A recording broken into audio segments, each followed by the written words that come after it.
Good morning, or depending when you're watching this, good afternoon, good evening, or good night. My name's Ross, and as always told out of Voice Radio. So today, with the World Championships 2019 in the rearview mirror, it's in London next year.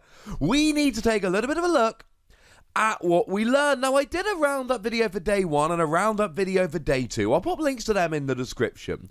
But what I want to do today is I want to give you the top 5 takeaways from the Pokemon World Championships 2019. You see, the format for Worlds this year is the format we're going to have moving forward. The rotation happened right before Worlds. Unified Minds was legal right before Worlds. So the format they just played in is a format we're all going to be playing in. Sheffield Regionals for me, lots of other tournaments for lots of the rest of you. So let's take a look at the top 5 lessons we learned, which are going to impact our thinking moving forward. So in at number 5, stadiums. Stadiums are here and the stadium wars are real. People are using Lysander Labs because we don't have Field Blower to get rid of tools anymore, which means things like a skateboard on a Jirachi can be made absolutely pointless. Jirachi is still huge, it's still everywhere. It still needs a skateboard to retreat. And remember, Jirachi, when it uses its ability, sends itself to sleep. So if you flip tails, even if you pop an energy on there, you can't retreat it with a skateboard if there is a Lysander Labs in play. Spell Tag is incredibly important for Psychic decks are getting some extra damage down, but if you can get yourself a Lysander Labs down before you take a KO on a Pokemon with Spell Tag, they don't get to pop the damage down, and you have a much, much better time of it. But it's not just Lysander Labs. Non-GX decks are still going to be using Shrine of Punishment. Fire decks are still going to be using Giant Half to go and get themselves their energy. Other decks are going to be using Viridian Forest to go and get their energy. Giant Half gets 2 if you discard a card from your hand. Viridian Forest only gets 1, but Giant Half, it has to be fire. We're still going to see Heat Factory Prism Star in fire decks and Thunder Mountain Prism Star in lightning decks. And I'm going to talk about this more in a minute, but Power Plant is incredibly big. One tech we are seeing for the stadiums, and I think this is only going to become more prevalent, is the Marshadow from Unbroken Bonds. You whack it on your bench, and then once during your turn, you may discard it and all cards attached to it, and get rid of a stadium in play. Best thing about this, you can drop it down before you need it, and then get rid of it when it's particularly relevant. And with less gusting at the moment, more on that in a minute, it's likely to just sit there on the bench till you need it. In at number 4, Reset Stamp is here to stay. Ever since this card was revealed, I've been telling you over and over again how great this is. And some people have told me it's not as good as N, and in some ways that's true, and in some ways that's not true. But the fact of the matter is, this has a huge impact. In the Senior World Championships final, we saw a Gardevoir and Sylveon deck that played 4 Gardevoir and Sylveon and no other Pokemon, and also only played 1 Reset Stamp. And what we saw was that in the second game, he had to use his Reset Stamp early because he mulliganed multiple times, and then he didn't have his Reset Stamp for later in the game when he really needed it. It forces your opponent to shuffle their hand into their deck, draw a number of cards equal to their remaining prizes.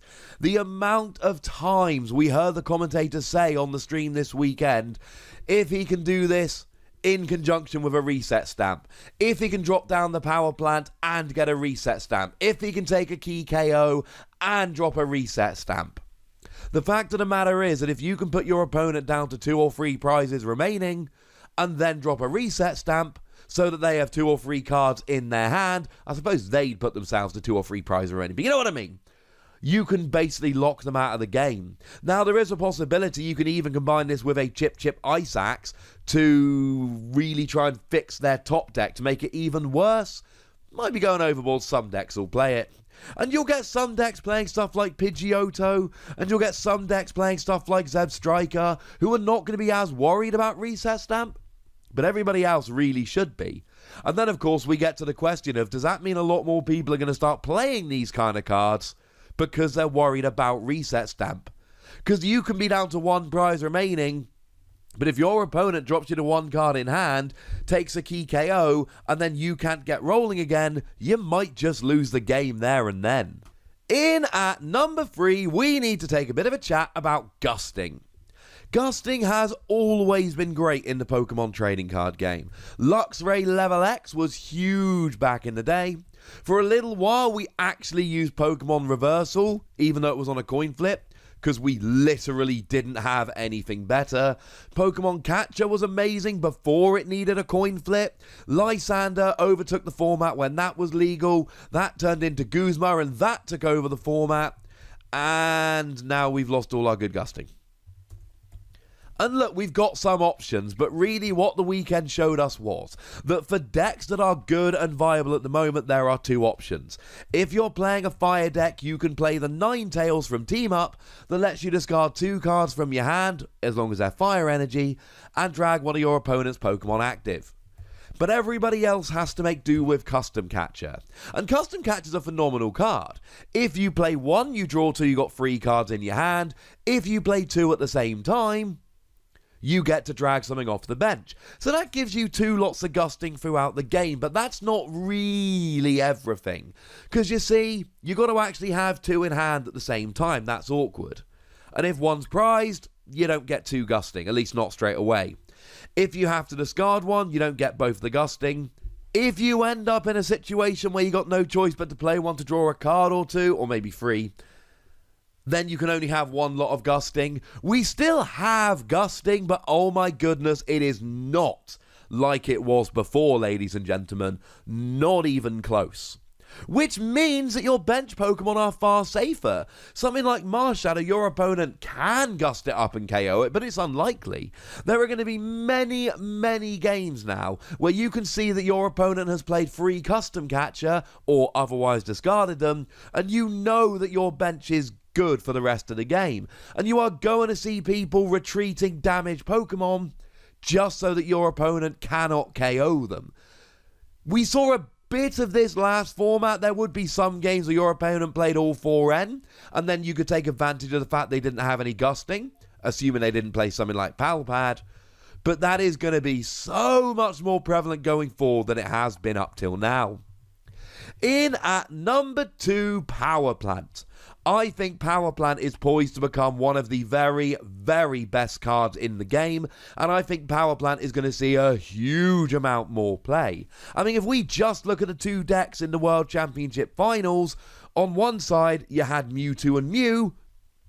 Oh yeah, it's got an ability, right? So if you turn off the ability, they can't attack. And the deck was pretty much entirely fueled by the Dedenne GX, and oh yeah, that's an ability on an EX or GX. So that can't be used. And yes, Henry Brand played Marshadow in his deck, as he should have done. But you know what? Plays 1 Marshadow, and he plays a few stadiums, fine.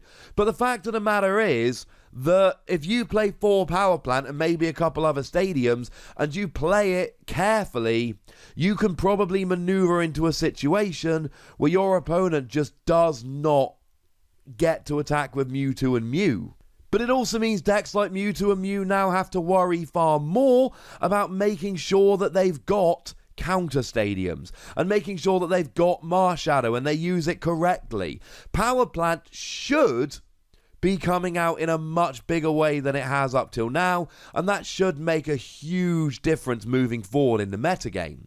Now, it's also worth pointing out that if we look at the second place deck, Shintaro Ito's Blacephalon deck, okay, fine, Blacephalon doesn't have an ability, but Ito still used Dedenne, and also Ito played that new Naganadel, the GX, with a draw engine, discard an Ultra Beast from your hand, draw 3 cards, and frankly, without abilities, Ito's deck would have been much slower and much less consistent. I think Power Plant is about to become a big part of the format, which is only going to exacerbate the stadium wars we mentioned down at number 5. But my number 1 takeaway from this weekend is that Tag Team GX's rule. This weekend was absolutely full of Reshiram and Charizard, Pikachu and Zekrom, and Mewtwo and Mew. And the Mewtwo and Mew decks are even using the new Latios GX, who's got the Tag Purge attack, which stops your opponent's tag teams hurting you next turn. Now, there were some non-tag team decks. We saw Blacephalon in the final. There was that Oranguru control deck that saw a fair bit of play and did make it into top 8. But make no mistake about it, tag teams are everywhere. Gardevoir and Sylveon was well represented. We saw Garchomp and Giratina along with Malamar seeing a little bit of success.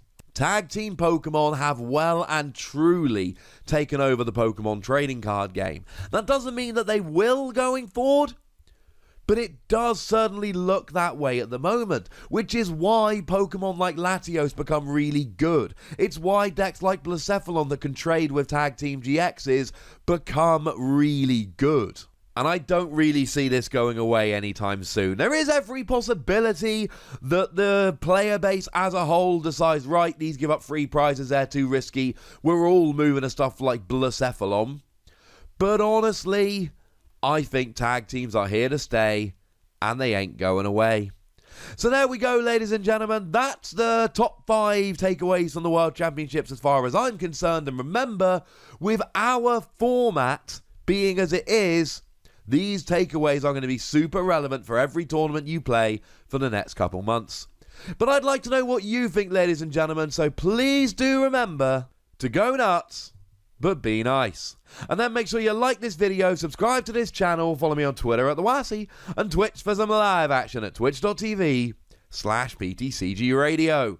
If you want to support the channel, get some bonus podcasts and all that, head on over to patreon.com/PTCGRadio, where you can do exactly that. And please do make sure you're checking out youtube.com/WassyPlays, where we talk about a whole bunch of games that don't even have any Pokemon in. But by far the most important thing, as always, look after yourselves till next time. Thank you very much for watching. My name's Ross, and you've been watching PTCG Radio.